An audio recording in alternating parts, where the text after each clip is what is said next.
¿Qué tal? ¿Cómo están? Muy buenas noches. Soy Rodrigo de Buen y me da muchísimo gusto saludarles y darles la más cordial bienvenida a una emisión más de esta su serie de Semblanzas Deportivas. Saludo en esta lluviosa tarde-noche aquí en la Ciudad de México a mi compañero y amigo de transmisión de la Dirección de Deporte representativo de la Dirección General del Deporte Universitario, mi estimado Luis Alberto Bolaños López. ¿Cómo estás, amigo? Bienvenido. Buenas noches. Después de esa presentación enorme, así con puros títulos enormes, hasta me siento mal de decir bien. Bien, No gracias. es cierto, hermano. Todo maravilloso, todo muy bien. Feliz de estar en un programa más con ustedes. Y muchísimas gracias por acompañarnos. Y nuestra invitada de esta noche, pues yo creo que ya va a tener categoría de fan destacado o de invitado destacado, porque ya es la tercera o cuarta ocasión que tenemos el gusto de poder saludarle y platicar con ella. Ahorita vamos a hacer un rápido repaso de su semblanza porque ya ha estado con nosotros en Semblanzas Deportivas en otra ocasión, pero nos da muchísimo gusto recibirla esta noche. ¿Cómo estás, querida Angélica Larios Delgado? Bienvenida, buenas noches. Buenas noches, muchas gracias por la eneaba invitación. Un gusto de estar aquí con ustedes platicando. Y como bromeábamos hace rato tras bambalinas, pues total, uno que tiene todos los cargos posibles, pues es multifuncional. Entonces, Multitask. hablamos de todo un poco. Y por supuesto que tiene una razón de ser la presencia de Angie esta noche con nosotros. Y ahorita Luis Bolaños nos lo va a develar.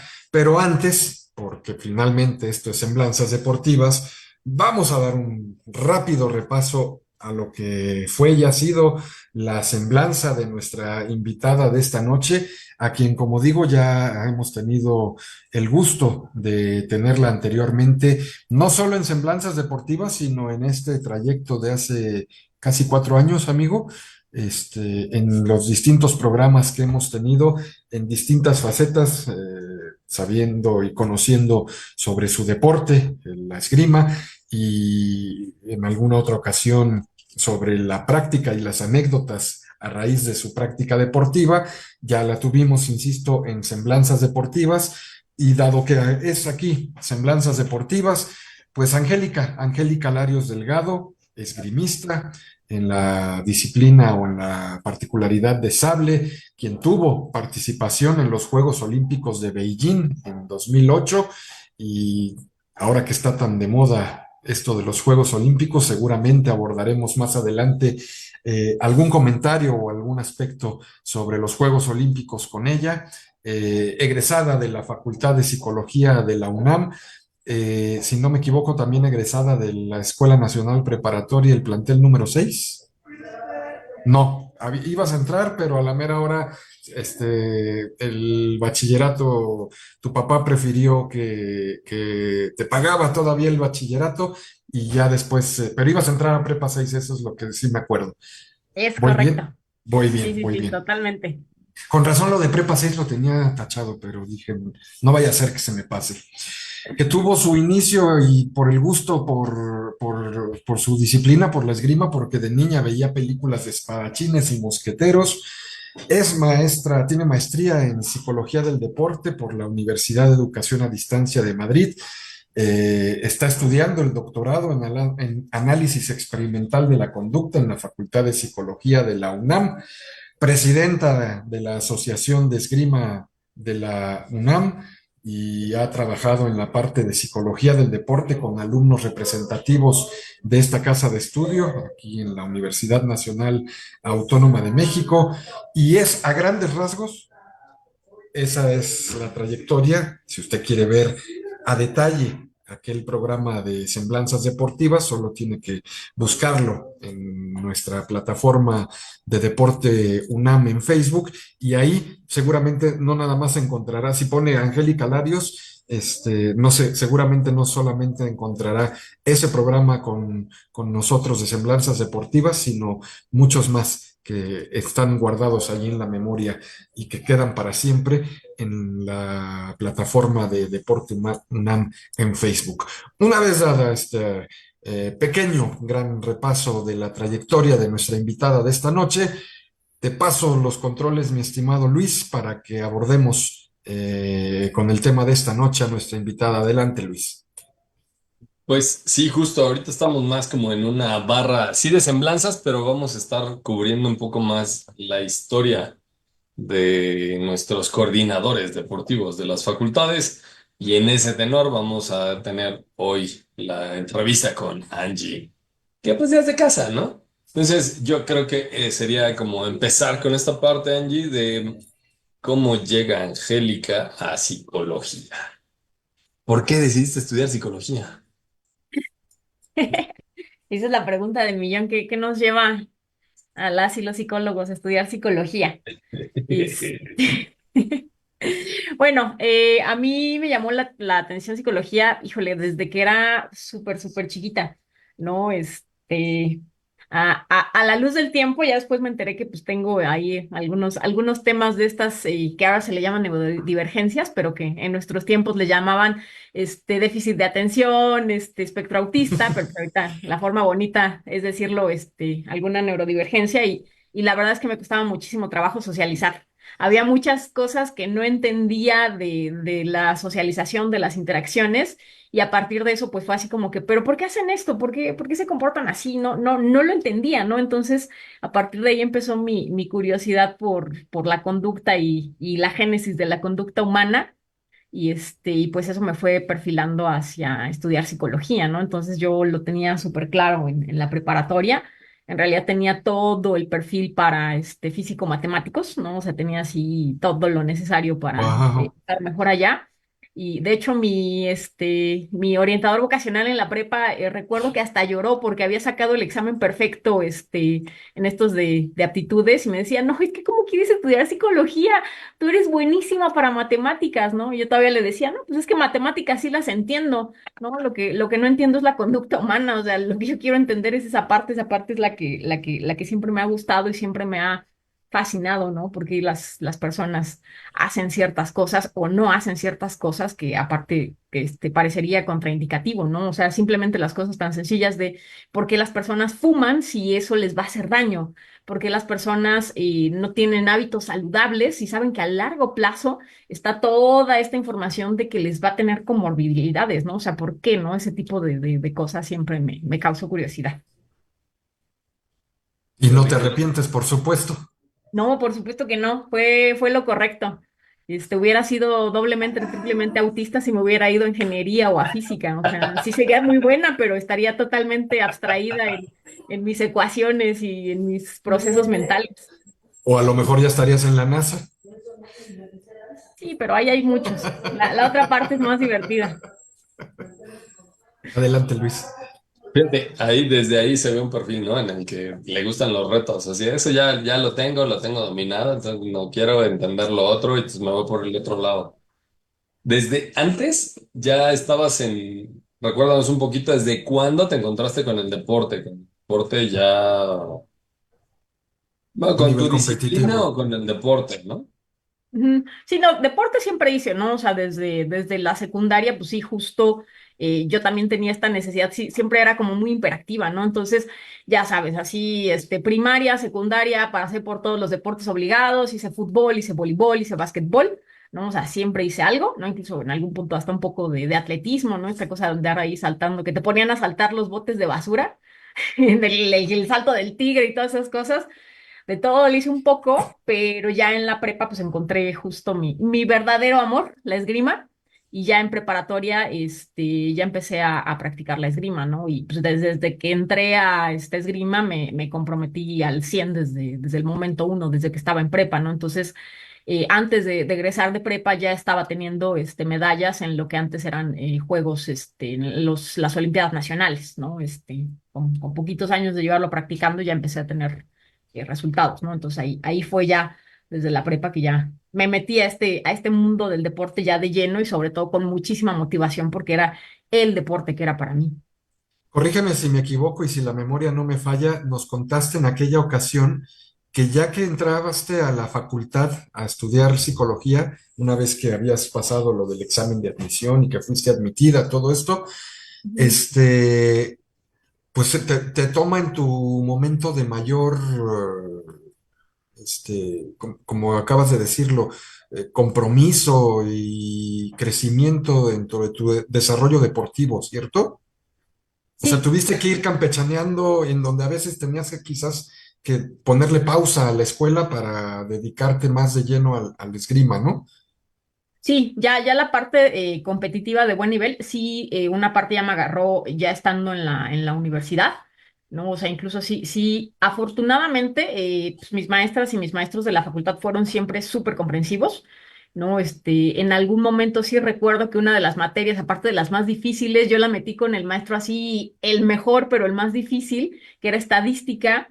Recuerdo que justo ese semestre me fui, como un mes entre que una competencia, otra competencia, e incluso no tenía una calificación muy buena, pasaba con 6, y sí le dije ñoñamente al académico, no, póngame NP, o sea, la voy a volver a repetir, la voy a repetir con usted y la voy a hacer bien, ¿no? O sea, sí recuerdo que hubo estos momentos durante la carrera donde la mayoría de las veces, pues yo recuerdo que muchos me decían, ay, pues es que eras bien payasa, nada más pasabas con tu sable, ibas así por la facultad y no pelabas a nadie, ¿no? Porque pues, efectivamente y venía, tomaba mis clases y de ahí me iba corriendo a entrenar, ¿no? Porque incluso había momentos donde entrenaba, dobleteaba y entrenaba aquí en la UNAM y después aparte me iba a entrenar al Comité Olímpico.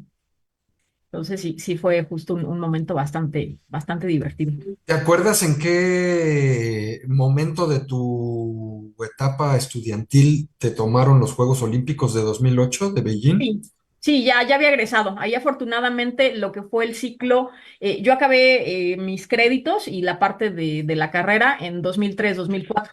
Entonces justo ya cuando empecé el siguiente ciclo, ¿no? Porque pues obviamente el primer ciclo lo hice así como muy novata, el de 2000 a 2004, ¿no? Ahí sí estuve en preselección, sí estuve, no, más bien sí estuve en selección, no alcancé a ir al clasificatorio de Juegos Olímpicos.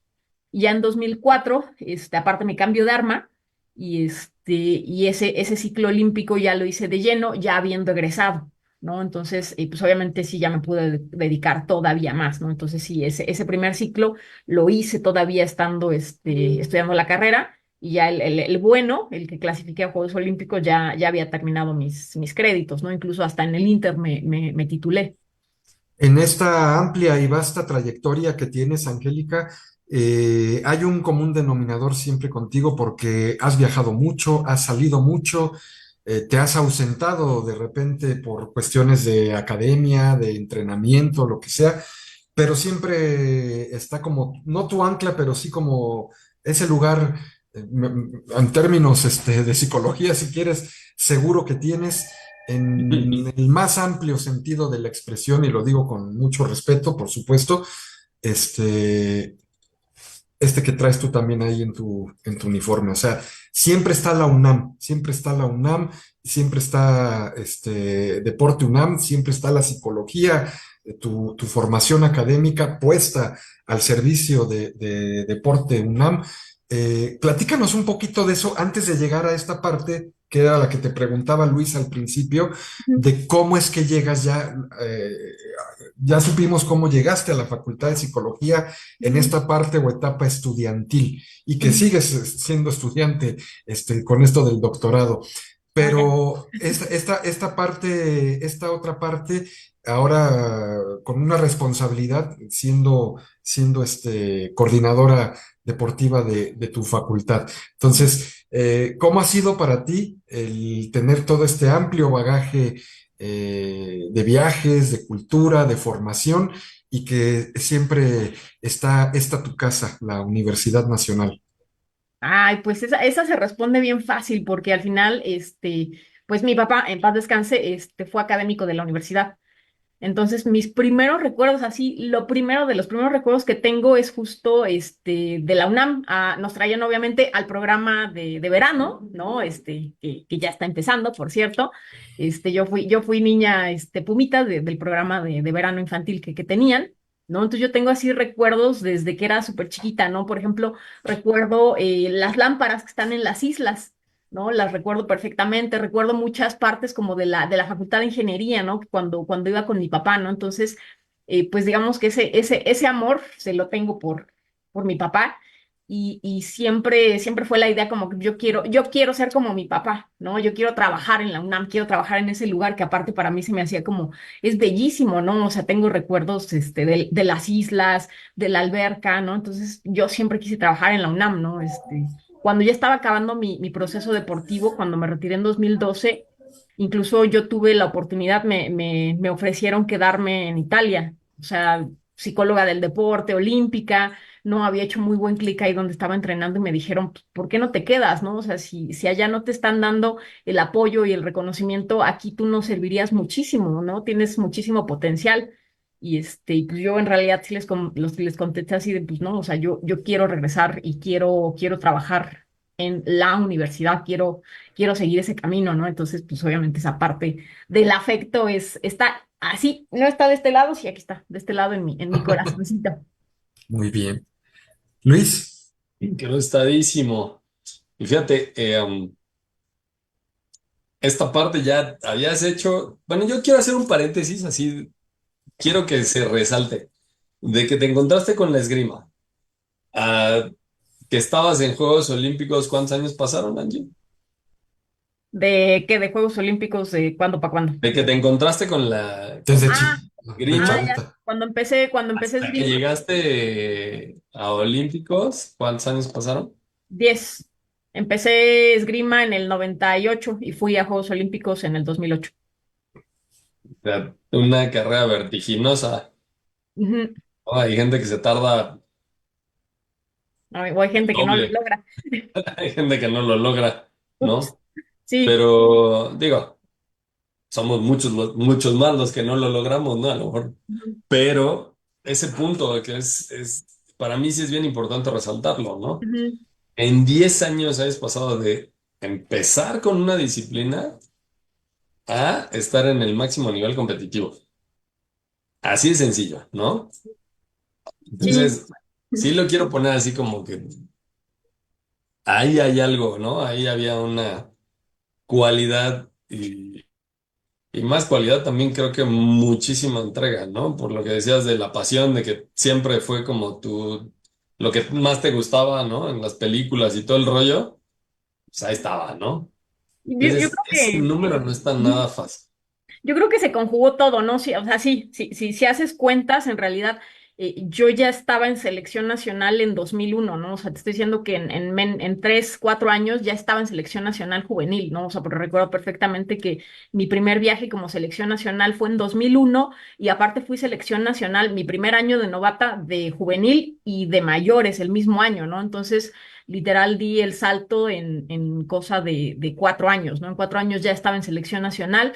Ese primer ciclo olímpico que lo hice, estuve entre las tres primeras para ir a la clasificación a Juegos Olímpicos, ¿no? No gané el lugar para ir a la clasificación a Juegos Olímpicos, Para pero los de ya Atenas. hice el ciclo completo y clasifiqué, ¿no? Ok. Entonces, en realidad, en 2 ciclos olímpicos, básicamente hice la clasificación, ¿no? El primero que ya estaba dentro de la selección y el segundo que ya me fui posicionando y logré la clasificación, ¿no? Entonces sí, en realidad sí es poco. Y bueno, si tomas en cuenta que en realidad el ciclo olímpico, el primero lo hice de florete y el segundo lo hice de sable, pues en realidad, o sea, sí cuenta, pero no cuenta, porque dentro del Más alzar más añitos.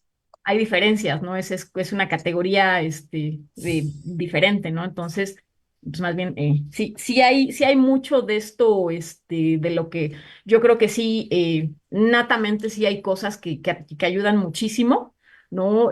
Tanto psicológicamente, de lo que traes así como paquete genético, ¿no? En ese paréntesis de lo que decía de neurodivergencias, ya platicando con mis colegas como 20,000 doritos después. Resulta que yo tengo un proceso atencional privilegiado para lo que es la esgrima, ¿no? Entonces, por ejemplo, este tema de que yo podía ver en cámara lenta, pues no es normal y no le pasa a cualquiera, ¿no? Entonces, así como que, ay, ¿a poco? ¿Qué? ¿Tú no ves en cámara lenta cuando te concentras? Así de, no le pasa a todos, ¿no? Entonces, obviamente sí tenía algunas características ya, que venían de paquete que ayudaban muchísimo, ¿no? Y el hecho de que siempre hubiera sido disciplinada ayudaba muchísimo más. y pues el hecho de que fuera el deporte que igual así me llamaba mi corazoncito y pues tenía toda la motivación del mundo, pues fue como el combo perfecto, ¿no? Para tener justo esa trayectoria mágica, porque efectivamente yo empecé tarde siendo esgrima, empezar a los 15 años, y cualquiera te va a decir, no vale la pena, no va a lograr unos Juegos Olímpicos. De a lo mejor logra hacer algo bueno en el país, Ujú. pero ya internacional está difícil, ¿no? Ya, considéralo. Bueno, fíjate, qué interesante, Angie. Y bueno, a la par de todo esto, ¿qué pasaba con Angélica psicóloga? O sea, ya era Angélica esgrimista, ya Angélica psicóloga. ¿En qué estabas? ¿Cómo fue que acabaste la licenciatura? Que nos comentabas ahí medio velado, ¿no? O sea, bueno, como que no con tanto énfasis de que incluso te titulaste en lo que estabas en este proceso. Ujú. Eh, ¿Qué pasaba? O sea, ¿tú cómo lo veías? ¿Te veías regresando a la facultad? Ya comentaste que había ahí un quiero trabajar en la UNAM, pero ¿ya tenías una meta? ¿Tenías un quiero regresar a psicología? ¿Algo? Sí, porque por azares del destino, cuando estuve dentro de la facultad, uno de los pocos amigos que tenía, porque yo iba bien autista de cumplo y me voy a lo mío, ¿no? Y ya en el deporte, pues en esgrima era donde disfrutaba, donde socializaba, o sea, yo casi no hice amigos con mi generación, ¿no? Entonces, de los poquitos que tuve, hubo uno que me sonsacó así de, ay, hay un profesor buenísimo que te explica cosas de modelos matemáticos para toma de decisión y yo así como que, bueno, o sea, a mí se me dan las matemáticas, ¿no? Me dice, no, no, sí, ven, vamos con él. Entonces, me invitaron a participar en un laboratorio de investigación, ¿no? A partir de eso me gustó justo este lado que es totalmente, que tiene que ver con el doctorado, que ya terminé, ya nada más me falta como presentar el examen Qué bien. y tiene que ver justo con esta parte de lo que es el área más dura de lo que hay en la facultad, que es con investigación, lo que es análisis experimental, ¿no? La parte cognitiva, ¿no? Que me encantó muchísimo, que fue justo donde empecé a entender, y a tener las respuestas que buscaba así de, por eso funciona, por eso pasa, todas las dudas que había tenido, fue donde empecé a entender cómo era esta parte de los procesos básicos. Entonces yo ya llevaba como esa trayectoria de investigación y el tutor, mi tutor que fue de tesis, de doctorado y de licenciatura, pues obviamente me empezó a jalar hacia esa área y en algún momento recién iba acabando, fue así de aplica el examen para que hagas el doctorado, haz el doctorado directo. Y entonces, este académico con el que no pasé la materia de estadística, que aparte es una supereminencia de la facultad, estaba en el comité de evaluación, entonces pasé el examen de doctorado, pasé así, inmediato de licenciatura al proceso, pasé el examen, todo, y cuando llega la entrevista, él por supuesto que se acordaba y me dijo, no puedes tener dos amos, o estás en el doctorado o haces lo del proceso olímpico. Entonces, no me dio la aprobación de entrar al doctorado. Él literal me votó del doctorado y todos los sinodales que estaban en la evaluación estuvieron de acuerdo. Y en ese momento dije, voy a regresar y lo voy a hacer. No, en ese momento dije, qué mala onda, ¿por qué no me dejó? Ya después entendí que tenía toda la razón del universo, ¿no? O sea, que sí, no iba a poder hacer las dos cosas, ¿no? Entonces me había quedado así como la espinita así de yo voy a hacer ese doctorado, ¿no? Entonces en algún punto, pues ya cuando finalmente me retiré, ya había hecho la maestría, la especialidad de psicología del deporte, ¿no? En ese inter que me fui al deporte, ¿no? Dejé un poquito este lado como de investigación, me metí y dije, no, pues cómo, o sea, ¿por qué no mezclo lo que es lo mío, ¿no? Mis dos pasiones, deporte y psicología, y me empiezo a especializar por ahí, ¿no? Entonces hice la maestría en el inter, ya cuando me retiro, empiezo a ver esta parte pues, entre que empiezo a ser entrenadora de esgrima ahí en la DGDU, empiezo a hacer a la par el doctorado, ¿no? Y empiezo a regresar a la facultad, ¿no? En esta parte de estudiar, de formarme más, ¿no? Pues ya en algún punto, pues justo por lo de mi enfermedad, entendí que no iba a poder no iba a poder seguir siendo entrenadora, y fue ahí donde pues ya justo busqué esta oportunidad en la facultad, se abrió el espacio, ¿no? Justo en el área donde está lo que es la atención alumnado, ¿no? Y dijeron, pues ahí está deporte, ahí está todo el trabajo con el alumnado, creo que eres idónea para esa actividad y pues fue ahí cuando ya después de estar un rato ahí en DGDU, estar haciéndole un poquito de psicología del deporte, de entrenadora de esgrima, después de que me había retirado, de GDU, pues ya me regresé a la facultad y en esta Secretaría de Asuntos Estudiantiles, donde primero empecé con el área como de lo que tiene que ver con voluntariado, ¿no? El grupo de voluntarios que están en la facultad, los que nos ayudan a la bienvenida, a las jornadas de orientación vocacional. No empecé directo en la coordinación de deportes, ¿no? Ahí todavía tardó un ratito, eso fue hasta después de la pandemia, ¿no? Que ya también dijeron, ah, pues mira, como nos quedamos sin coordinador y se ve que a ti te gusta, dale, dale, date. Es lo tuyo, es tu mero mole. Y pues como estás haciendo lo de psicología del deporte, pues aparte empata perfecto. Eh, Tengo ahí, como dice Luis, yo abro un paréntesis y una duda. Ujú. Dentro del espectro de lo que estudia la psicología, ¿tú no te inclinaste nunca o no te interesó nunca la parte clínica? ¿O estoy mal o sí es así? No, es una excelente pregunta. No, justamente por este tema de la parte clínica requiere es una autogestión emocional bárbara, ¿no? El hecho de tener que entender, de tener que darle acompañamiento a las personas. Yo siempre he sido una persona súper emocional. O sea, veo una película donde le pasa algo a un niño, a un perrito, y ya estoy llorando. O sea, yo sí siempre he tenido una experiencia emocional muy, muy intensa.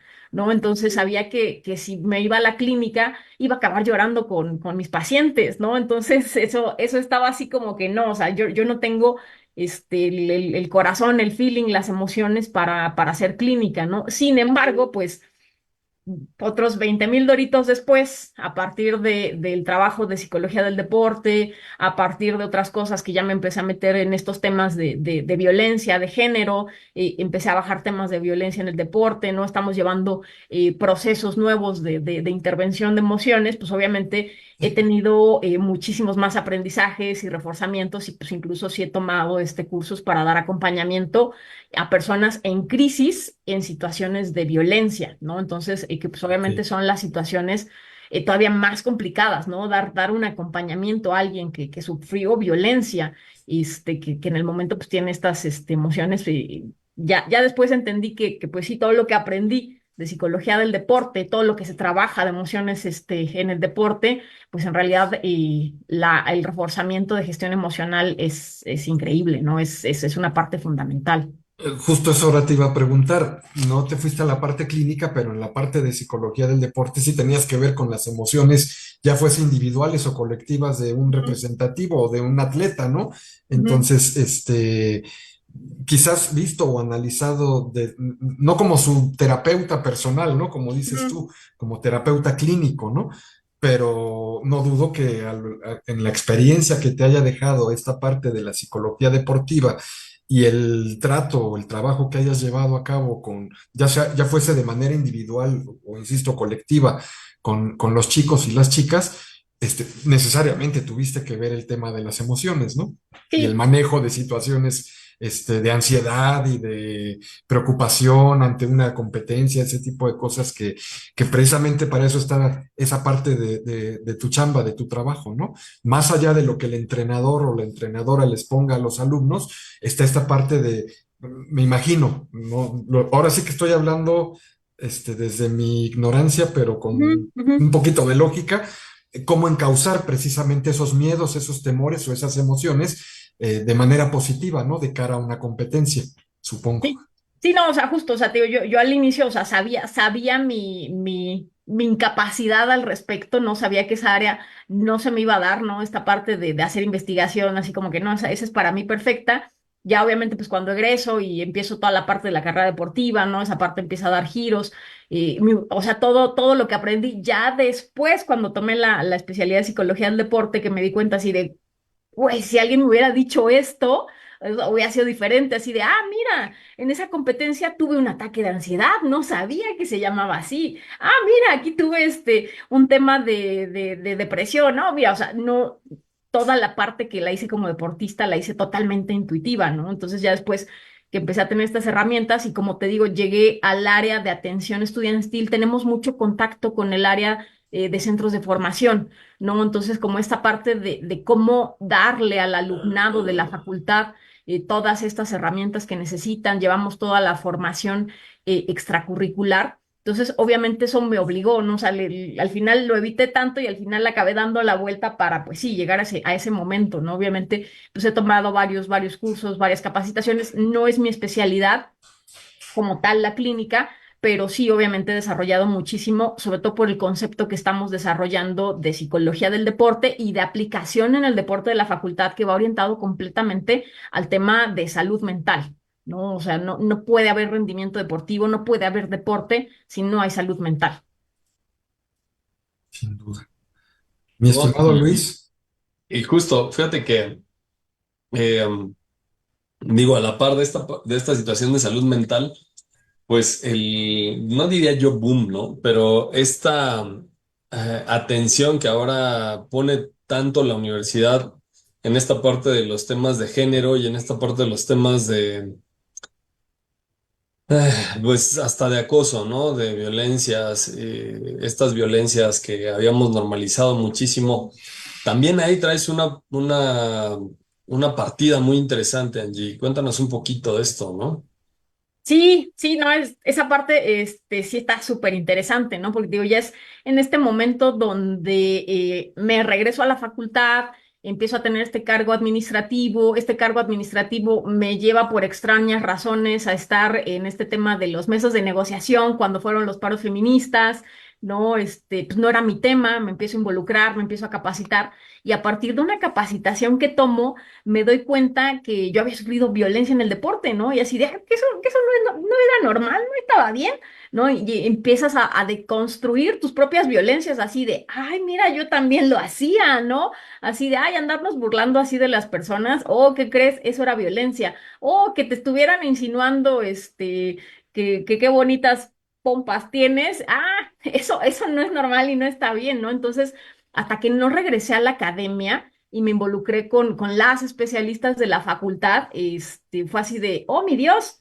todo esto pasó mientras estaba en el deporte y pues como les comentaba, ¿no? O sea, yo mi proceso, todo lo que son olimpiadas nacionales, todavía no eres adulto, eres un niño y estás en ese medio, estás solo, estás allá, estás con los usos y costumbres de allá y es normal, ¿no? Y todos lo hacen y el entrenador lo hace y tus compañeros lo hacen y los del otro equipo lo hacen, entonces, pues tú lo estructuras así, ¿no? Y así funciona, ¿no? Lo Entonces, normaliza.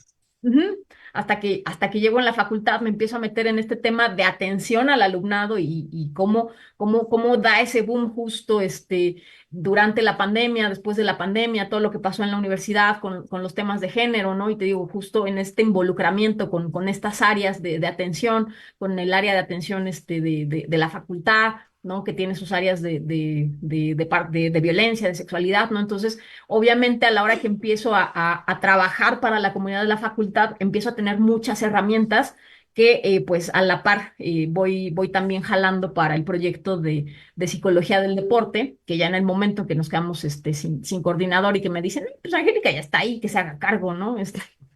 Tal, hace una cosa, hace otra, pues, ¿qué tanto es otra rayita más?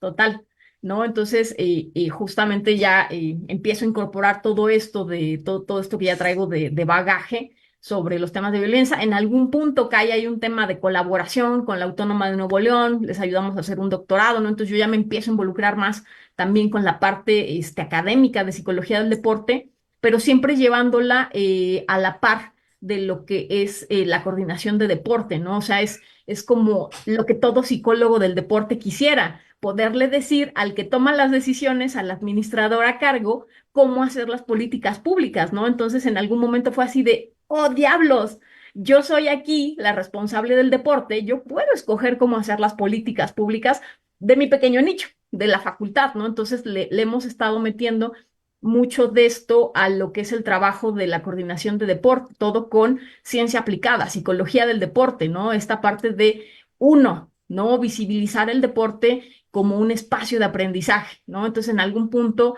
pues me empecé a empapar de cómo estaban los equipos deportivos, de cómo funcionaba la facultad, ¿no? Empecé a tratar de implementar políticas que ayudaran a la adherencia a la actividad física, me di cuenta que no iba por ahí, ¿no? Que pues mejor iba a ser, apostarle a los equipos deportivos y a meterle esta parte de diseñar bien cuál es la estrategia con los equipos deportivos, aplicando justo el tema de uno, pues tienen que ser espacios seguros, ¿no? Entonces en algún momento pues también hicimos limpia de entrenadores, ¿no? Para poder empezar con una pizarra limpia, ¿no? En algún momento sí, en uno de los semestres sí tuve reunión con los entrenadores, se les dijo que iba a haber este trabajo en específico, ¿no? Que esta parte estaba así completamente prohibidísima, ¿no? Varias ahí de los entrenadores que limpié fue justo por este tema de Cero violencia tolerancia.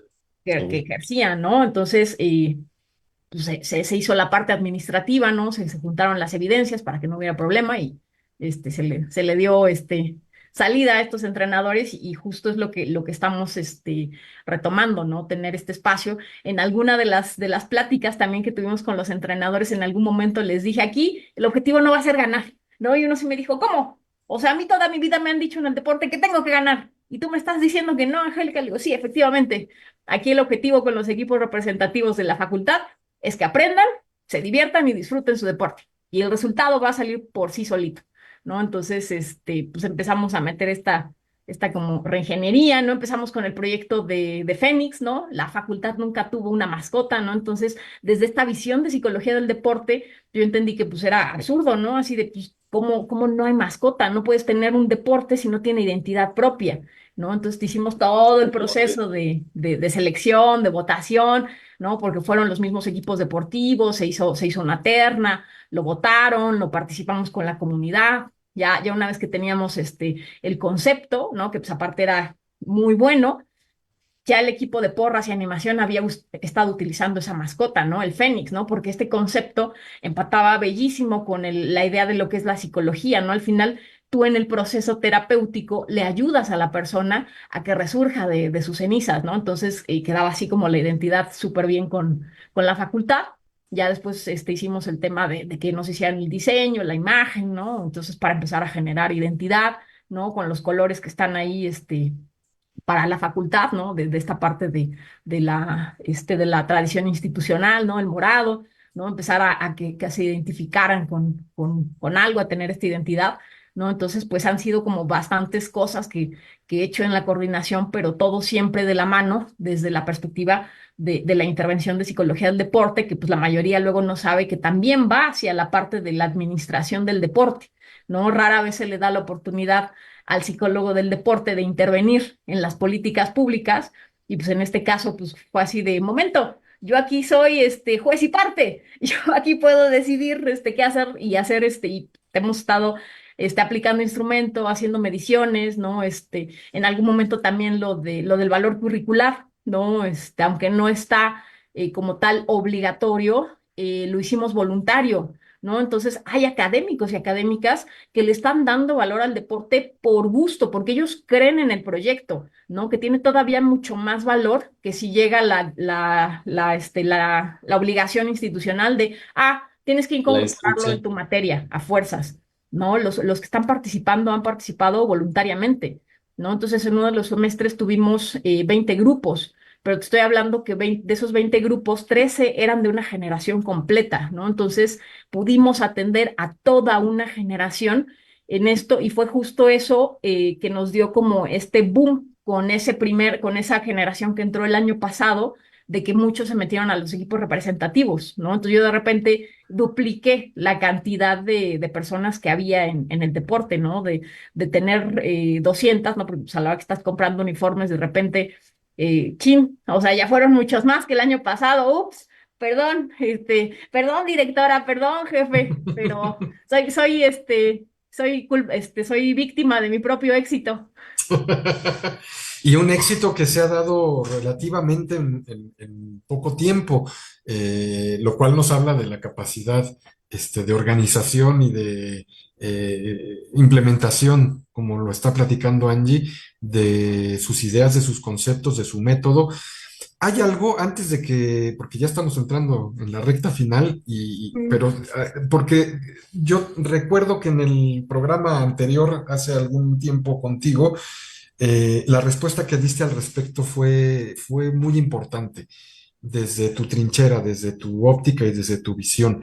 Ujú. Y hoy, cuando ya ha pasado un tiempo, ese es el tema de la pandemia y lo has Ujú, mencionado aquí un par de veces ujú. en esta charla.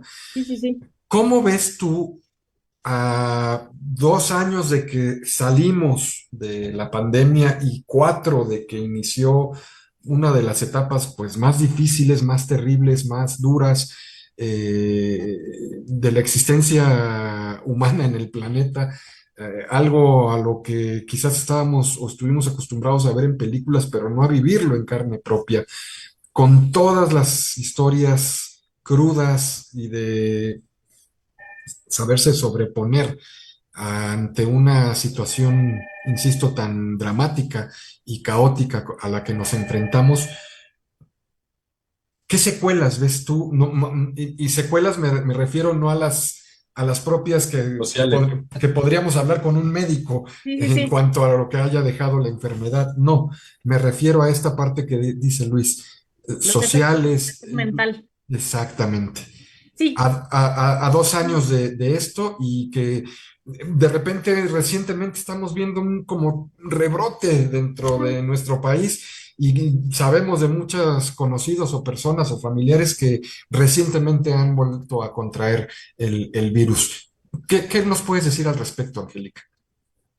Pues la verdad es que sí, es un punto importante. O sea, uno, quien no entienda que la pandemia cambió el panorama por completo y nos cambió a nosotros porque todos tuvimos que haber hecho ese acompañamiento, esa revisión de rayos. Se me iba a salir una grosería.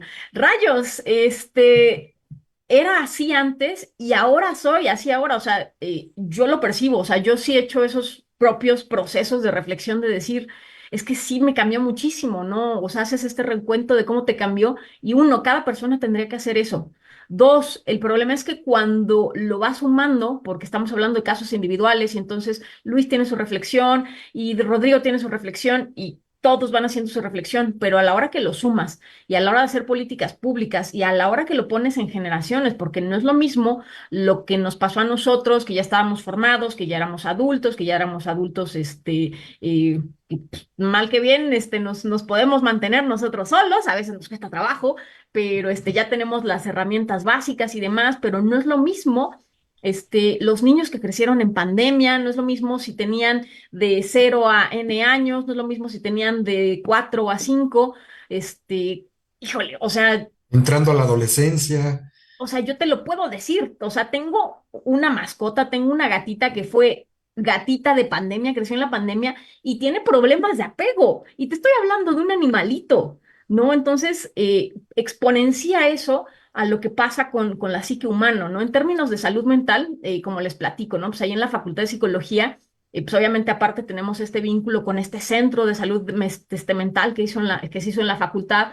Yo a la hora de estar en el área de atención estudiantil, me tocan las reuniones de protección civil, me tocan las reuniones, estoy empapada de todo esto y la cantidad de consecuencias, ¿no? Lo que vemos nosotros en el día a día con el alumnado, como generación tras generación tienen algunas carencias de habilidades.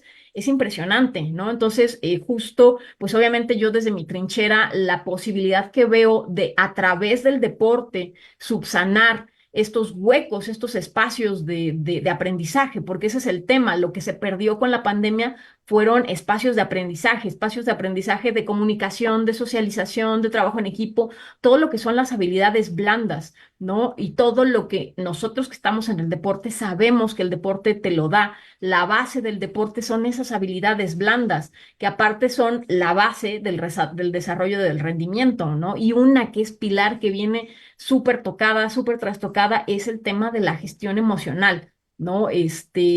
La necesidad de herramientas de afrontamiento emocional de las generaciones que sufrieron procesos importantes de sus etapas de desarrollo en la pandemia es vital, ¿no? Entonces sí, te digo, al final, el hecho de estar como arroz en el mole de todos me da la posibilidad de poder integrar y hacer este tema como de interacción y de colaboración, ¿no? O sea, y todo trabajado desde mi trinchera pero que tiene conexión con todas estas áreas y pues obviamente proyectando el deporte como eso, como herramienta de aprendizaje de habilidades, ¿no? Entonces yo creo que es una ventana enorme, ¿no? Aparte, pues en los manuales de la OMS, justo, y la UNESCO, los Objetivos de Desarrollo 2030, plantean al deporte como herramienta indispensable para afrontar los objetivos de 2030 y en este caso para enfrentar lo que nos rezagó en esos objetivos,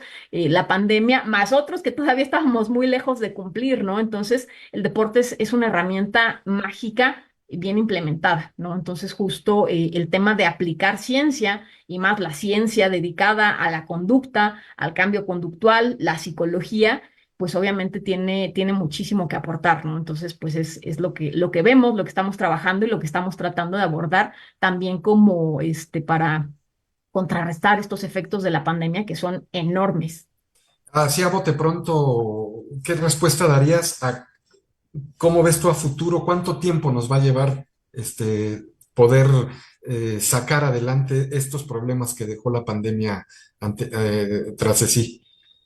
Si no se hacen de una manera estratégica, sistemática y medida, con instrumentos, con ciencia aplicada, nos va a alcanzar la siguiente película futurista antes de que siquiera ya hayamos salido de los primeros problemas de algunos de esta primera película futurista que nos tocó. Ok. Sí, y bueno, importantísimo, ¿no? O sea, lo que comentaba OMS y todos estos organismos de salud contemplan ya el deporte como, o contemplaban el deporte y la actividad física como una solución a una epidemia, porque no decían pandemia, una epidemia global sobre la obesidad. Y justo cuando se desató la pandemia, estábamos con que la OMS estaba a punto de sacar su descripción sobre el diagnóstico del burnout, ¿no? Ahora Ujú. ya lo estamos trabajando, pero como que medio se brincó porque nos dedicamos a ver esta parte y importantísimo, ¿no? O sea, digo, el análisis de las comorbilidades, de la obesidad y todas estas cuestiones y su repercusión con pandemia estuvo. Híjole, estuvo brutal y esto yo creo que nos da como para hacer otro programa, Angie, pero sí, bien lo dices, ¿no? O sea, ahí ya había un voltear a ver el deporte como una posible vacuna para todas estas situaciones, ¿no? Tanto el burnout como para la obesidad y todas esta parte de las comorbilidades que nos habían o que nos estaban poniendo en riesgo a los sistemas de salud de muchísimos países y que contemplaban que podían quebrar antes del 2030. ¿No? A lo mejor, y es muy cruel, ¿no?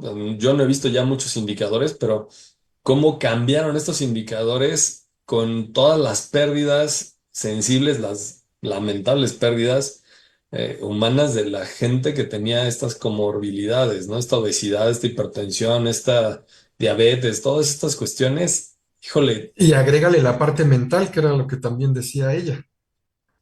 Sí, claro, pero también, o sea, lo interesante fue que el deporte se insertó como una herramienta que podía solucionar ambas partes, ¿no? El burnout, que es mental, y tenías la posibilidad de, a través de cultura física y deporte, la posibilidad de revertir obesidad, diabetes, bla, bla, bla, bla, bla, bla, bla.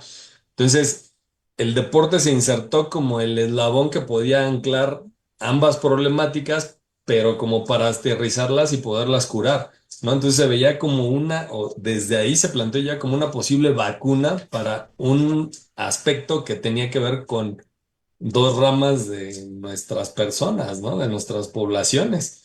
Entonces, insisto, creo que eso podría darnos como para hacer toda una serie de programas, pero yo también sobre eso fue mi tesis, ¿no? De maestría, pero es bien interesante, ¿no? Bien, bien, bien interesante.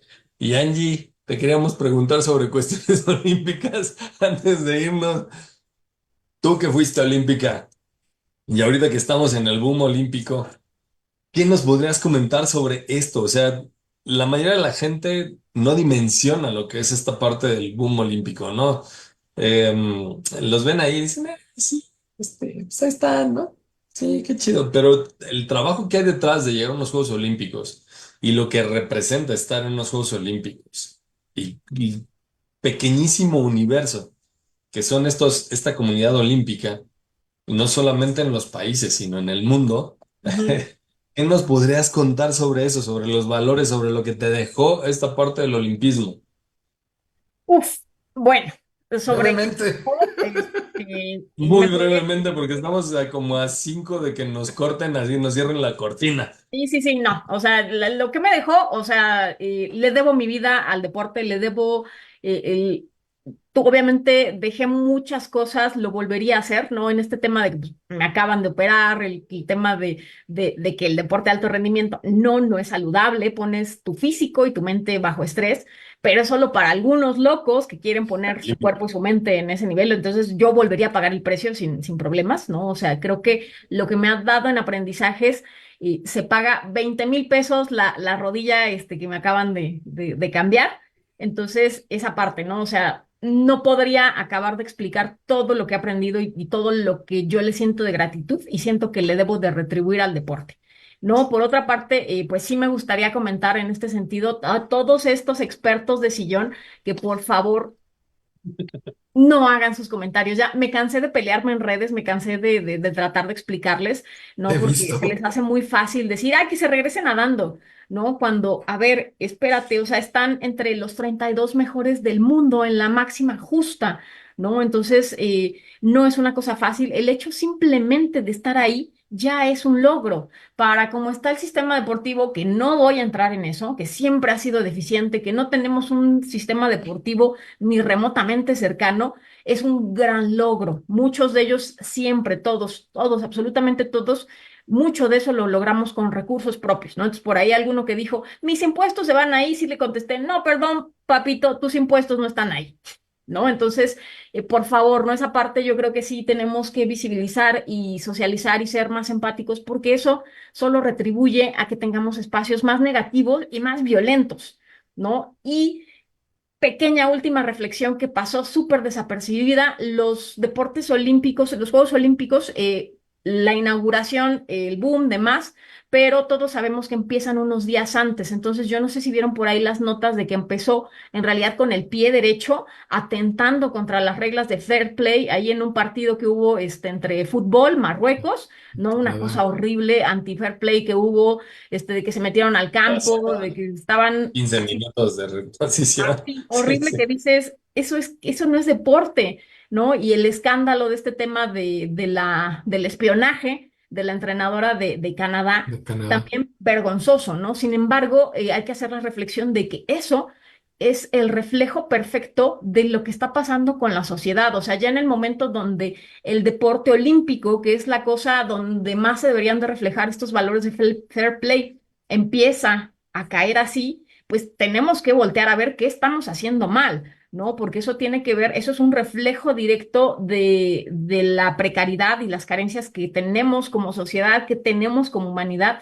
Y entonces son banderitas rojas de alerta donde algo estamos haciendo muy mal para que en el deporte olímpico quieran hacer trampa. ¿No? O sea, eso sí quería como que traerlo a reflexión de yo sé que la inauguración fue bellísima, la Torre Eiffel, el tema de la inclusión, y muchas cosas se han estado rompiendo récords, pero alguien tiene que señalar la parte incómoda, ¿no? Y eso fue antes de que iniciaran los Juegos Olímpicos, ¿no? Entonces no tiene que pasar desapercibido de que tenemos que reforzar este tema de los valores, que tenemos que reforzar este tema desde el cimiento, desde la parte de la salud mental, porque si nosotros no nos respetamos, porque si nosotros no fomentamos los valores, porque si nosotros no a través de estos valores fortalecemos nuestras habilidades, nuestra formación integral, no somos nada como cultura y como sociedad y como raza, ¿no? Entonces, yo creo que sí era como importante señalarlo de, sí está muy bonito la parte de los Juegos Olímpicos, aprendes muchísimo, vale la pena totalmente el sacrificio.